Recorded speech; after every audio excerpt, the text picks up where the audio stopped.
Hey guys, welcome back. BDC Care here. We're back with our weekly recap of all things Injustice. This is for the week of February the 1st, 2024. The current character challenge is Arkham Knight Catwoman. That's a 1 week repeat as it has been for, years now. The required characters for that are Green Lantern, Nightwing, and the Joker, who if you're looking at the lowest tier, sort of the easiest place to get each of them, they're bronze, and silver, respectively. So not bad for newer players. Mm-hmm. Her passive is Cat and Mouse, which is Catwoman's damage over time attacks cannot be rinsed by tagging out, and the damage over time becomes more powerful with each Arkham Knight character on her team. She's got 1,300 attack and 1,000 health, and was last available on the 6th of April, 2023. Right. She's got good higher end stats. She has them the way we like it, with more of it in attack. And she is probably the single best damage over time specialist because of how much damage over time she can do, and because of the inability to rinse the damage over time by tagging out. Mm-hmm. Obvious way to use her would be to team her up with Arkham Knight universe characters, but not Arkham or Arkham Origins, of course, to boost her damage over time. And unlike some of the other characters, the amount of damage over time that she does is tied to the minigame that determines how much damage she will do on her specials. Yeah. So the higher you get on her specials, the more damage over time she does. So aside from because damage over time specialist is just a special subset of the special specialist, right? So that means aside from the obvious Tantu Totem and Master's Death card loadout, the next most obvious gear is Quake Engine, which increases damage over time, restarts it on whoever is in front of you after the first set ends, and can increase it if they have less than 1 bar of power. Mm-hmm. If you don't have that, maybe you try any other gear to increase power generation to give her more specials, or any damage over time gear, because non-rinsing applies to any damage over time, even if she inflicts it from gear instead of just her own passive. She's pretty great. Special, I mean, yeah. Yeah, she is. And Heart of Darkness actually fits the bill for that, because it's boosts damage over time and it boosts power generation. So also interesting, and what makes her particularly good is that her special 2 is reduced only a little bit for having the bleed effect. Instead of twice her attack stat as a special 2 damage that you get from other cards without a secondary effect, she gets 1.5 times, which is basically 75%, but it's still better than 1 time damage, which is half of most other characters that have a status effect. Yeah. Like Arkham Killer Croc, which has damage over time and half the damage, or Raging Superman, whose unblockable special 2 does half the damage. Mm-hmm.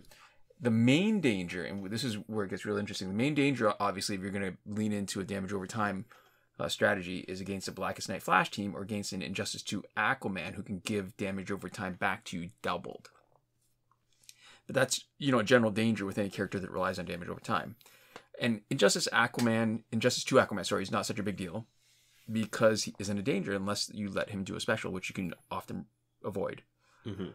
Blackest Night Flash teams are much harder, because revives make it more likely that you're going to trigger damage over time. Because if you look at Blackest Night Flash, right? It's when resurrected, Blackest Night Flash returns with 100% health. Basic attacks against the Flash have a 10% chance to miss and leave the attacker open to counterattack. Instead of taking damage, all Blackest Night teammates gain health and power from enemy damage over time. So in this case, you really need to be very careful.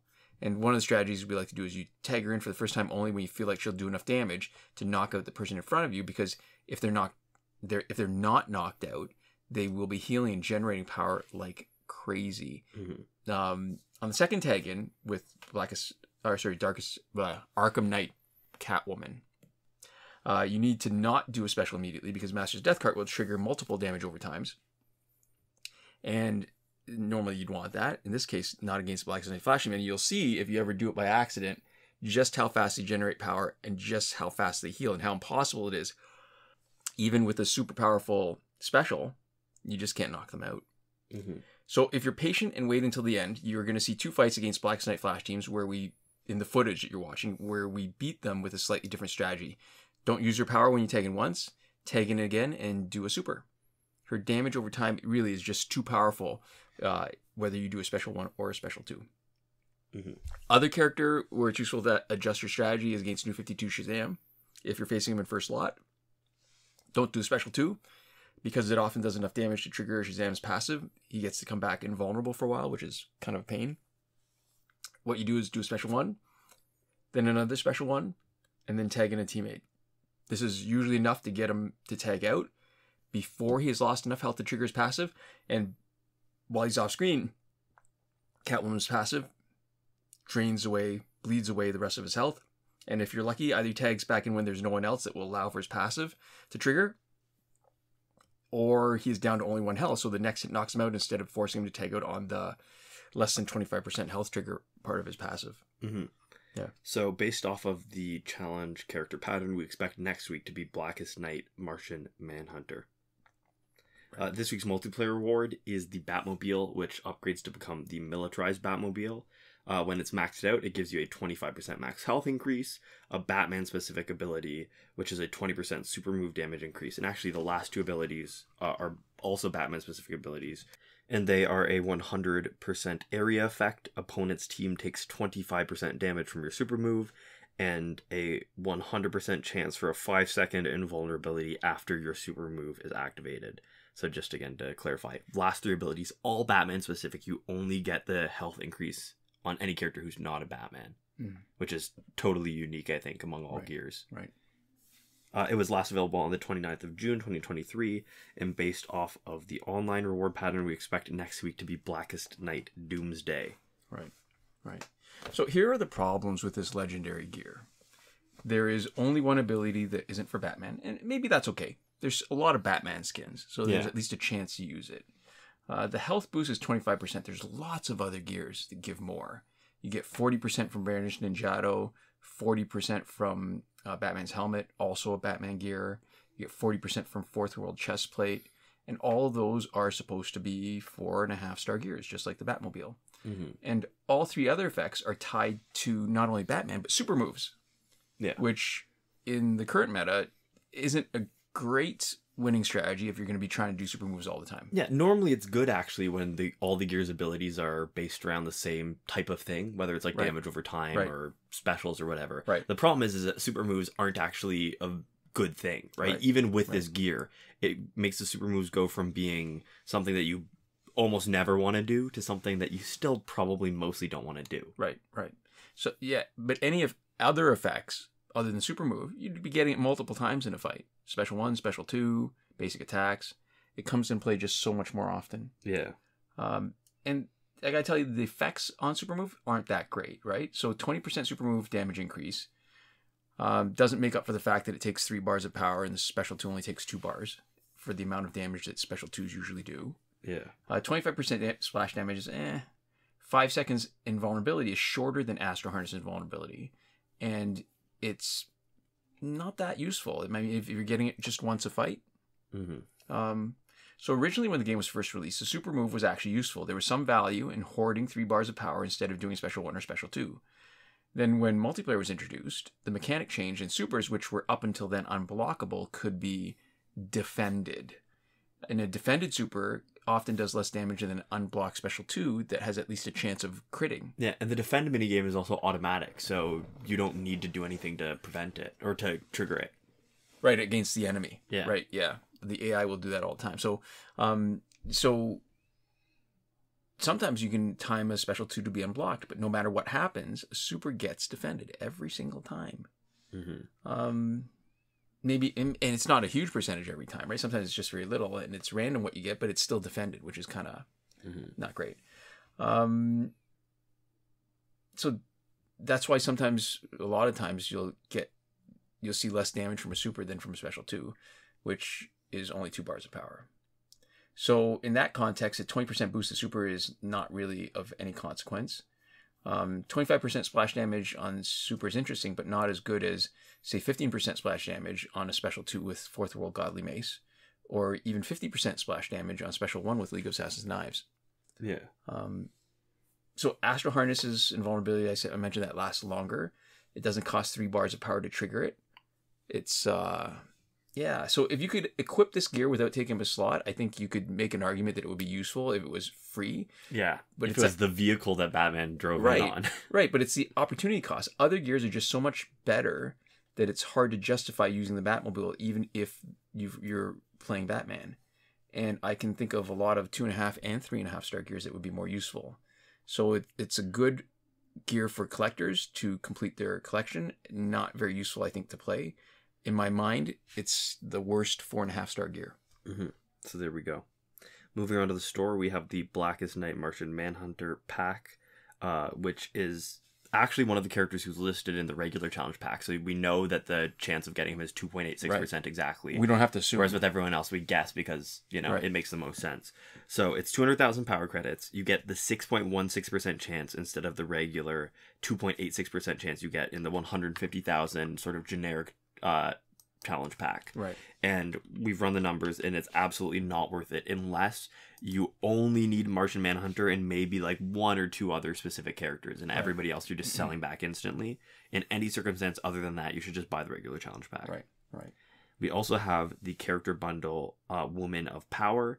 That is $24.99 Canadian. All of the prices that we have are in Canadian because that's where we're from. So that's the only currency that matters. Yeah, and that comes with Arkham Knight, Harley Quinn, and New 52 Wonder Woman and their respective signature gears. Right. We also have the Red Sun Pack 2 for its second week, and then a bunch of other stuff that's been around for a while. Right. Sort of the regular store haul. Right. Phantom Zone just finished. Fight 62 is still broken. Last weekend's breakthrough for golds was Catwoman, Deathstroke, and Raven. Coming weekends is probably going to be Cyborg, Batgirl, and Black Adam. Link in the description to a thread in the Injustice Mobile subreddit from Devlin16 that goes over the complete breakthrough cycle. So as far as current glitches go, we go into more detail every time something significant changes, which did not happen. But we also go into more detail on the first of every month, which is like we should say the first video, the first recap of every month, which is today. Right.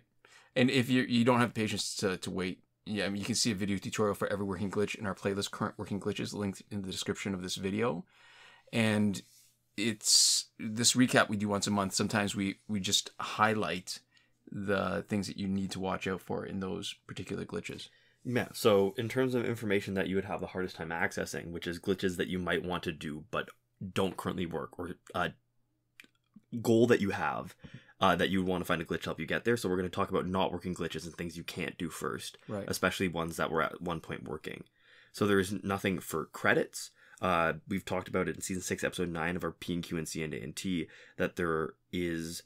or was at least a glitch that allowed you to duplicate power credits and resources by signing into two devices back and forth. And there's a couple reasons why we don't recommend those glitches, but the main one that you would care about as a user probably is the fact that there is an increased risk of something bad happening to your account, whether that's it being banned, whether that's some of your information getting messed up at some point, but there is a chance that something goes wrong and that your account is corrupted in a way that you will not like and that you might not be able to do anything about. The glitch for getting repeated past multiplayer season rewards is not working. The glitch for getting early multiplayer season rewards is not working in the way that's exploitable, although people are often experiencing it in a way inadvertently and without their knowledge, so that they end up at the end of the season thinking they don't get the reward when in fact they actually got it early and bad. Right. No glitch to get through Phantom Zone quickly when it's around. And the glitch that used to let you get the free energy without watching the video ads, also not working, which is separate from the time shifting for free energy, which is working. So moving on to the stuff that does work now, the glitch to let you play Phantom Zone repeatedly was still working as recently as we were able to test it. Importantly, we mentioned it alongside the challenge reset, which is also functional, and we've tested that on the Arkham Knight Catwoman challenge, and we mentioned them together because if you're resetting progress, it's the same glitch, basically. Right. So, just even if Phantom Zone is not around, every time you're about to perform the reset, somewhere in the back of your head, you should think, do I want to reset my progress on both Phantom Zone and the challenge? Right. Because if you don't have that thought, you might accidentally reset some of the hard work you've done on one or the other. Right. And that's not a great feeling. Right. Another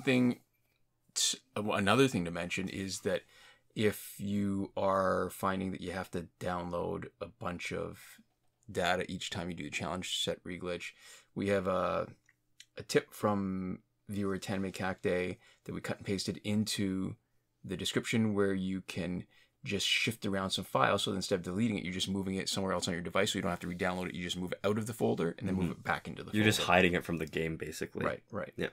The breakthrough glitch to let you play it repeatedly is still working, as well as the airplane mode /refund glitch, which is good for both packs with random drops and last laugh tickets. It doesn't work in things that require online connections, so that means it doesn't work for Phantom Zone rewards. Right.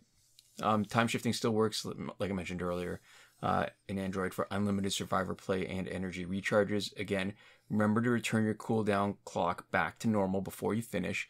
Being out of sync with the server, so when your clock is not a real number and you're hooked up to the server, that can often be a trigger for events not showing up when they should. For example, the challenge or Phantom Zone. Mm-hmm.